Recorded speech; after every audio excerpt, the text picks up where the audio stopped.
तो दोस्तों, कहानी की शुरुआत एक यंग लड़की मेलिसा से हुई, जो शहर की परेशानियों से दूर अपने ड्रीम को पूरा करने के लिए जंगल में एक फॉरेस्ट रेंजर की नई नौकरी करने जा रही थी। आज उसका पहला दिन था, इसलिए वो अपने लुकआउट टावर की तरफ जा रही थी। रास्ते में उसका बॉयफ्रेंड उसे लगातार मैसेज भेज रहा था। इन्हीं मैसेजों के कारण मेलिसा कुछ देर अपने फोन में उलझ गई, लेकिन जैसे ही उसने फिर से सड़क की तरफ देखा, अचानक उसे बीच सड़क पर एक आदमी खड़ा दिखाई दिया। ये देखकर वो घबरा गई और तुरंत अपनी कार जोर से ब्रेक लगाकर रोक दी। फिर वो आदमी को देखने के लिए कार से बाहर उतरी, लेकिन वहां उसे कोई दिखाई नहीं दिया। मेलिसा समझ नहीं पाई कि वो आदमी अचानक कहां चला गया। फिर जैसे ही वो वापस अपनी कार की ओर मुड़ी, वही आदमी अचानक उसके पीछे खड़ा दिखाई दिया। उसने उसे डांट कर कहा कि यहाँ इस तरह खड़े होना खतरनाक है, लेकिन वो आदमी कुछ नहीं बोला।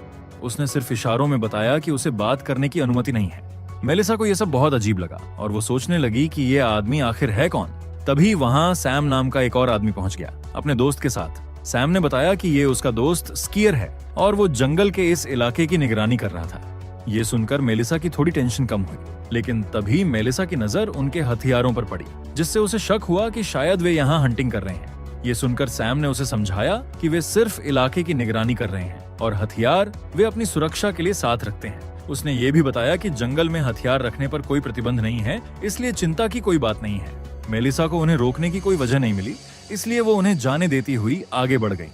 फिर थोड़ा आगे बढ़ने पर वो अपने लुकआउट टावर के पास पहुंच गई, जहां एक बंद गेट था।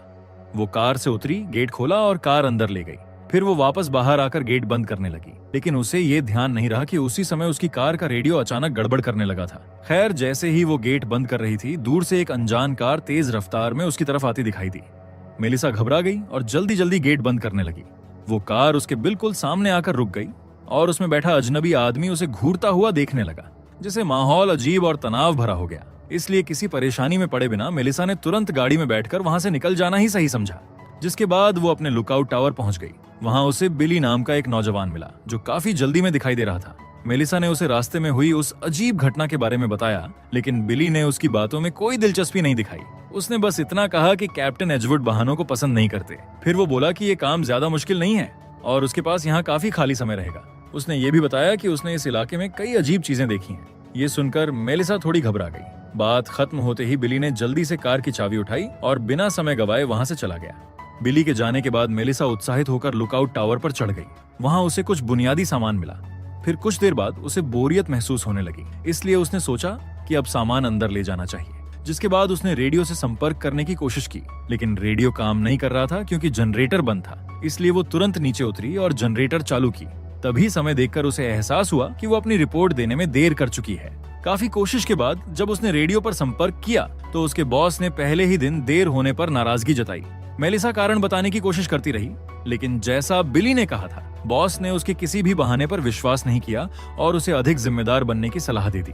इसके बाद मेलिसा दूरबीन से जंगल की निगरानी कर रही थी ताकि अपनी रिपोर्ट लिख सके। तभी अचानक एक पक्षी उड़ते हुए कांच से टकराया और नीचे गिर गया। ये देखकर वो चौंक गई। फिर मेलिसा ने दिन की रिपोर्ट पूरी की और रेडियो बंद कर दी। पहले ही दिन इतनी परेशानियां होने से वो थोड़ा निराश हुई, लेकिन उसने हिम्मत नहीं हारी। वो नीचे उतरी और पक्षी को दफनाने से पहले उसकी एक फोटो खींची। फिर शाम होते होते उसने दिन की आखिरी रिपोर्ट भेजी और कुछ देर ऊंचाई से जंगल का खूबसूरत नजारा देखती रही। वहां की शांति उसे थोड़ी राहत दे रही थी। फिर रात में जब वो खाना बना रही थी, तभी उसे रेडियो पर किसी और रेंजर की आवाज सुनाई दी। मेलिसा तुरंत रेडियो के पास गई और उससे संपर्क किया। वो रेंजर एक दूसरे स्टेशन पर काम कर रहा था। उसने बताया कि वो काफी समय से वहां तैनात है और बिली के साथ भी 1 महीने तक बात करता रहा है। मेलिसा ने सोचा कि उसे अब तक घर चले जाना चाहिए था, पर रेंजर ने बताया कि उसने 3 लगातार शिफ्ट ले ली हैं और अब 2 महीने और यहीं रहेगा, क्योंकि उसे ये काम बहुत पसंद है। उसने ये भी कहा कि पहले लोग फॉरेस्ट रेंजर बनना चाहते थे, लेकिन अब ऐसे काम के लिए लोग बहुत कम मिलते हैं। जब मेलिसा ने बताया कि वो भी यहाँ अपनी मर्जी से आई है, तो रेंजर खुश हो गया। फिर उसने कहा कि यहाँ 2 तरह के लोग आते हैं, कुछ जो अपनी जिंदगी में कुछ ढूंढ रहे होते हैं और कुछ जो अपनी परेशानियों से भागकर यहाँ आते हैं। उसने मेलिसा से पूछा कि वो यहाँ किस वजह से आई है, लेकिन मेलिसा जवाब देती उससे पहले ही उसने बातचीत अगले दिन के लिए टाल दी और उसे गुड नाइट कहकर रेडियो बंद कर दी।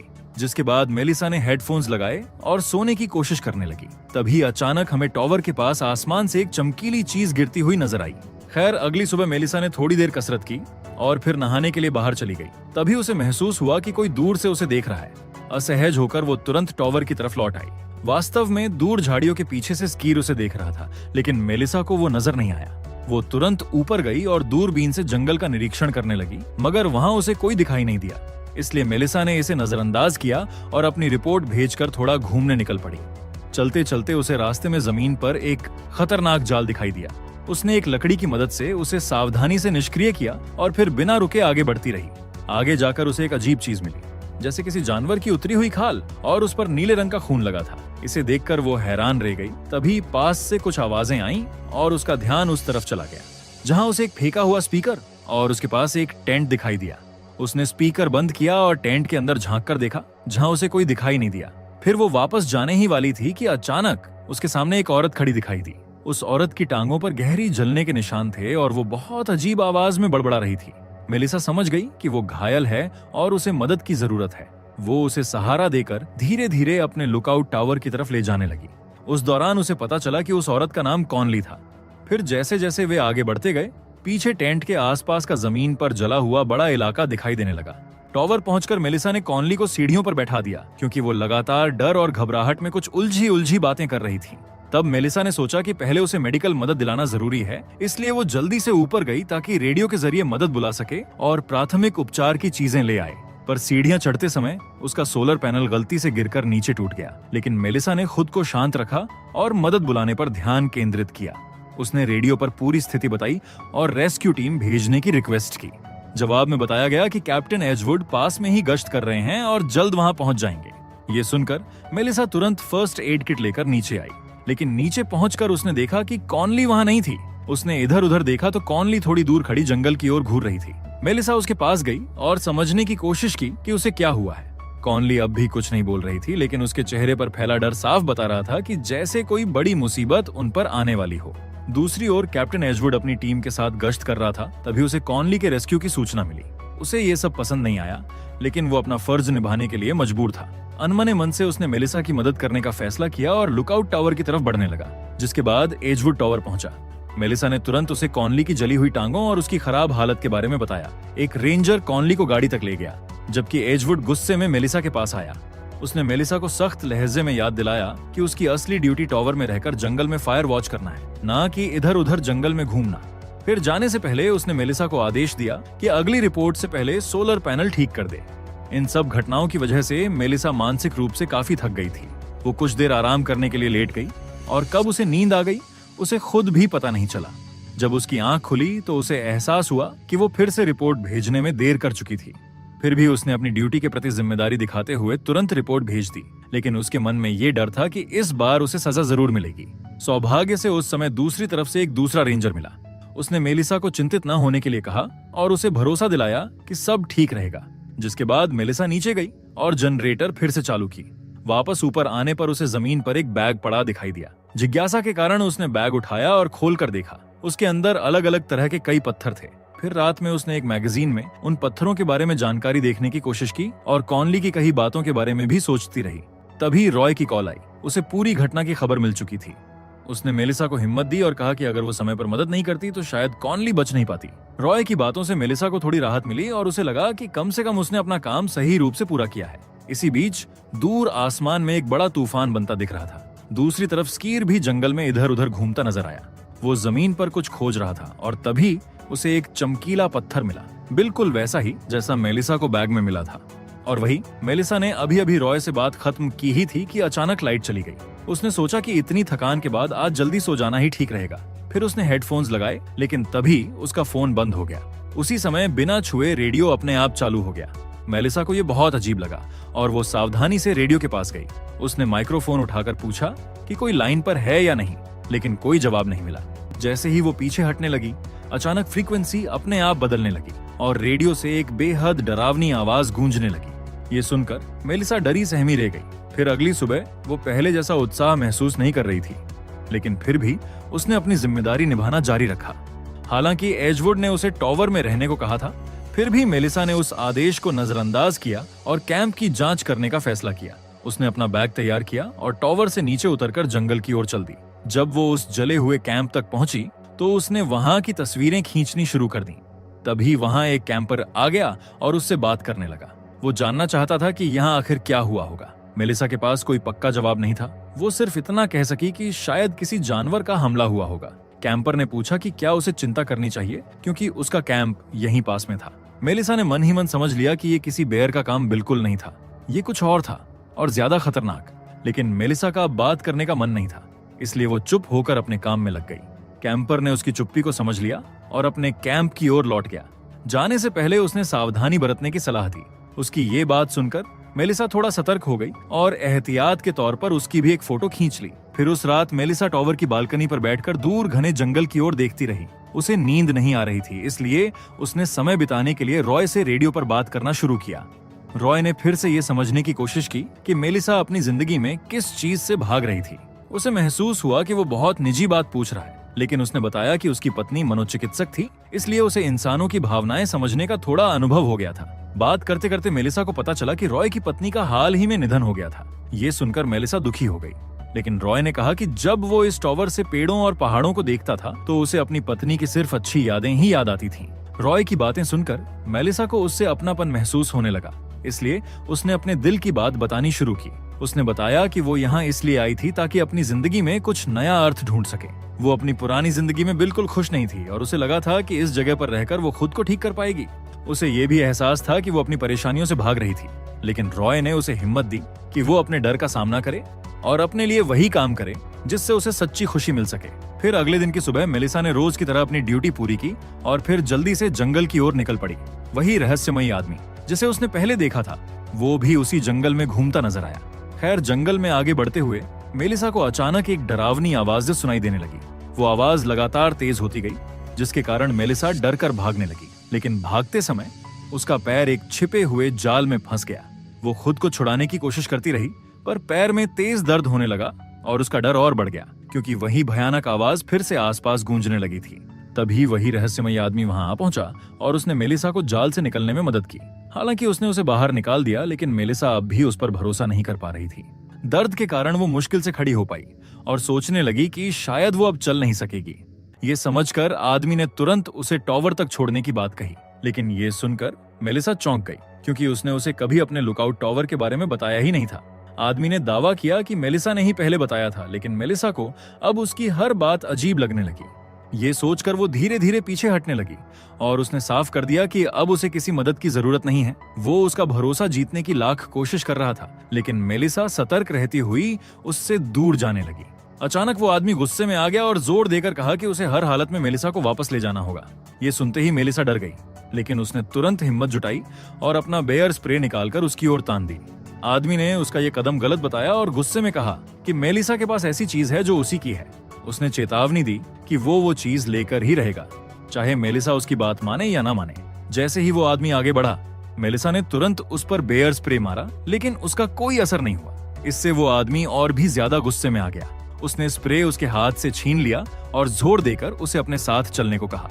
इसी दौरान सैम और बक वहां पहुंच गए और स्थिति को समझते ही सैम ने तुरंत मेलिसा को पकड़कर पीछे कर दिया, जबकि बक वहीं खड़ा होकर उस आदमी को रोकने के लिए उसके सामने डट गया। वो आदमी लगातार बक की ओर बढ़ता गया। बक ने बंदूक चलाने की कोशिश की, लेकिन वो निशाना चूक गया। फिर अगले ही पल वो आदमी बक तक पहुंच गया और उसकी गर्दन पकड़ लिया। फिर उसने बक की जेब से एक अजीब सा वस्तु निकाला और उसी क्षण उसने बक को बेरहमी से मार डाला।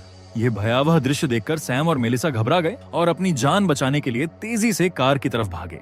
वे तुरंत कार में बैठे और वहां से निकलने की कोशिश करने लगे, लेकिन जैसे ही सैम ने कार स्टार्ट की, वह रहस्यमयी आदमी फिर अचानक प्रकट हो गया और मेलिसा के बिल्कुल पास खड़ा होकर उसे घूरने लगा। इससे पहले कि कार आगे बढ़ पाती, उस आदमी ने अपनी अलौकिक ताकत से कार को पकड़कर रोक लिया। तभी मेलिसा ने तेजी से प्रतिक्रिया दी। उसने सैम का धनुष उठाया और उस आदमी पर निशाना साधा। ये देखकर उस आदमी ने कार छोड़ दी और उन्हें चेतावनी दी कि वो जल्द ही फिर मिलेगा। रास्ते में सैम मेलिसा पर नाराज था, क्योंकि वो पहले ही उसे यहाँ के अजीब और खतरनाक लोगों के बारे में चेतावनी दे चुका था। मेलिसा अभी भी सदमे में थी और समझ नहीं पा रही थी कि वो आदमी आखिर था कौन। सैम ने साफ बताया कि वो कोई नॉर्मल इंसान नहीं था, बल्कि किसी शैतान जैसा प्राणी था। मेलिसा का मन अब और भी बेचैन होने लगा। तभी उसने सैम से पूछा कि स्कीयर कहाँ है। सैम ने कहा कि वे उसी को ढूंढने जा रहे हैं, क्योंकि वो भी उस हमले के दौरान कहीं गायब हो गया था। वे आगे बढ़े और कुछ दूरी पर स्कीर घायल हालत में पड़ा मिला। सैम तुरंत नीचे उतरा और स्कीर की मदद करने के लिए उसके पास गया, जबकि उसने मेलिसा को कार में ही रहने को कहा। लेकिन तभी मेलिसा को वो आदमी वापस आता दिखाई दिया। वो डर गई और सैम को सावधान करने के लिए हॉर्न बजाने लगी। उसने कार स्टार्ट करने की भी कोशिश की, पर कार चालू ही नहीं हुई। जब उसने पीछे मुड़कर देखा तो वो आदमी उसके बिल्कुल पास खड़ा था। उसने कार का दरवाजा झटके से उखाड़ दिया और मेलिसा को पकड़ने ही वाला था कि सैम ने पीछे से उस पर हमला कर दिया और उसे जमीन पर गिरा दिया। सैम ने उसे रोकने की पूरी कोशिश की और दोनों के बीच जोरदार लड़ाई शुरू हो गई। बीच में सैम ने अपनी जेब से वह चमकीला पत्थर निकाला और उसका ध्यान भटकाने के लिए दूर फेंक दिया। पत्थर वहां से गिरते ही वह आदमी कुछ पल के लिए रुक गया, लेकिन सैम ने मौका नहीं छोड़ा और तुरंत उसे पकड़कर उसकी गर्दन दबाने लगा। इस मौके का फायदा उठाकर मेलिसा भागी और पास के एक कैबिन में छिप गई, लेकिन वो आदमी जल्दी ही सैम पर भारी पड़ गया और उसने उसे चाकू से मार डाला। उसने सैम से वो अजीब ऑब्जेक्ट उठा लिया और मेलिसा की तरफ बढ़ने लगा। मेलिसा घिसटकर दूर जाने की कोशिश कर रही थी, लेकिन वो उसे ढूंढता हुआ कहने लगा कि उसे सिर्फ वही चीज चाहिए जो मेलिसा उससे लेकर आई है। उसने चेतावनी दी कि भागने की कोई जगह नहीं है, अगर वो मान जाए तो वो शायद उसे छोड़ दे। फिर वो पास के टेंट की तरफ बढ़ा, ये सोचकर कि मेलिसा वहीं छिपी है, लेकिन ये एक ट्रैप था जिसका फायदा उठाकर मेलिसा दूसरी तरफ से भाग गई। तभी स्कीयर फिर दिखाई दिया। उसने उस आदमी से पूछा कि उसने उसके साथ क्या किया है। वो आदमी मुस्कुराता हुआ बोला, मैंने तुम्हें ऐसा गिफ्ट दिया है जो तुम्हारा इंसानी शरीर कभी नहीं दे सकता था। ये समझकर स्कीयर ने मेलिसा को भागने के लिए कहा और खुद उस आदमी का सामना करने लगा, लेकिन वो आदमी बिजली जैसी तेजी से उसके पास पहुंचा और लगातार वार करके स्कीयर को मार दिया। लड़ाई के बीच उस रहस्यमयी आदमी की नजर अब फिर से मेलिसा पर जा टिकी थी। मेलिसा डरकर पीछे हटने लगी और भागने की कोशिश करती रही, लेकिन उसकी अलौकिक तेजी के सामने भागना बेकार था और कुछ ही पलों में वो उसके सामने पहुंच गया। मेलिसा ने पास पड़ी एक लकड़ी उठाई और खुद को संभालने की कोशिश की। उसके मन में बस एक ही सवाल था, ये आदमी आखिर उससे चाहता क्या है। वो आदमी बस मुस्कुराया, जैसे उसे पता हो कि मेलिसा अभी तक सच्चाई नहीं जानती। मेलिसा ने उस पर वार करने की कोशिश की, लेकिन उसने आसानी से उसके हमले को रोक लिया। इसी दौरान मेलिसा की नजर उसके हाथ में पहने हुए एक अजीब से ताबीज पर पड़ी। उस आदमी के इशारों से साफ लग रहा था कि यह सिर्फ किसी बड़ी वस्तु का छोटा सा हिस्सा था और मेलिसा उससे जुड़ी कुछ महत्वपूर्ण बात से अनजान थी। फिर उसने मेलिसा के बाल पकड़कर उसे घसीटना शुरू किया, लेकिन मेलिसा ने जमीन से एक पत्थर उठाया और उसकी कलाई पर जोर से मारा, जिससे ताबीज खराब हो गया।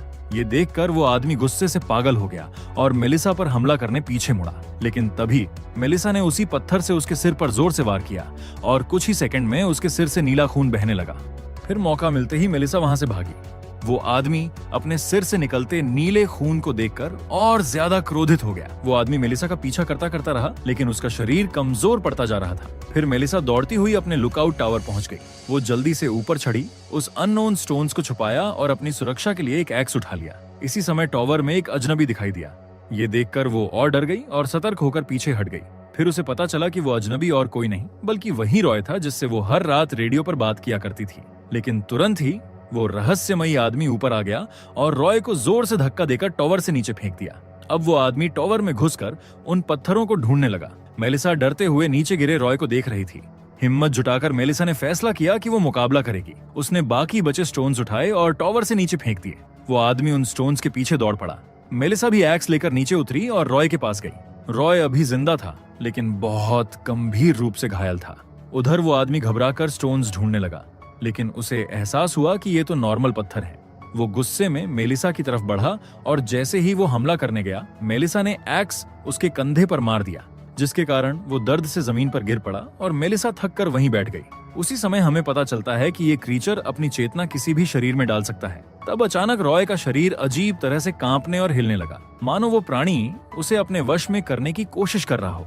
रॉय को हिलते डुलते देखकर मेलिसा डरकर कार की तरफ भागी। उसने हेल्प के लिए रेडियो उठाया तो क्रिएचर ने खुद रेडियो पर बोलना शुरू कर दिया। फिर वो रॉय का शरीर घसीटता हुआ मेलिसा की तरफ आने लगा, लेकिन रॉय के गंभीर घावों के कारण वो उसका शरीर छोड़ने पर मजबूर हो गया और कुछ ही सेकंड में रॉय अपनी सामान्य अवस्था में लौट आया और जमीन पर गिरकर सांसें लेने लगा। थोड़ी देर में एजवुड और बिली भी वहां पहुंच गए। एजवुड ने मेलिसा की डरी हुई हालत देखकर उससे ज्यादा सवाल नहीं किए। उसने तुरंत उसे कार में बैठाया और वहां से ले जाने की तैयारी की। बिली को वहीं छोड़ दिया गया ताकि वो वहां पड़े लाशों और आसपास की स्थिति की जांच कर सके। तब बिली को वहां ब्लैक स्लिम दिखाई दिया और उसने बिना सोचे समझे उसे छू लिया। एजवुड ने मेलिसा से कहा कि वो कार में रहे, जबकि वो टावर से अपना सामान ले आएगा। उसने बिली से कहा कि अब वही मेलिसा की पोस्ट संभालेगा, क्योंकि नए रेंजर्स मिलना मुश्किल है। फिर मेलिसा को लेकर एजवुड चला गया और उधर बिली ने सप्लाई बकेट में स्टोन ढूंढ लिया। अंत में हमें पता चलता है कि वो क्रीचर अब बिली के शरीर में घुस चुका है और इसी के साथ ये कहानी यही खत्म होती है। अगर आपको एक्सप्लेनेशन अच्छा लगा हो तो वीडियो को लाइक और कमेंट जरूर करें। ऐसी ही और मजेदार और अनोखी कहानियों के लिए चैनल को सब्सक्राइब करना ना भूलें।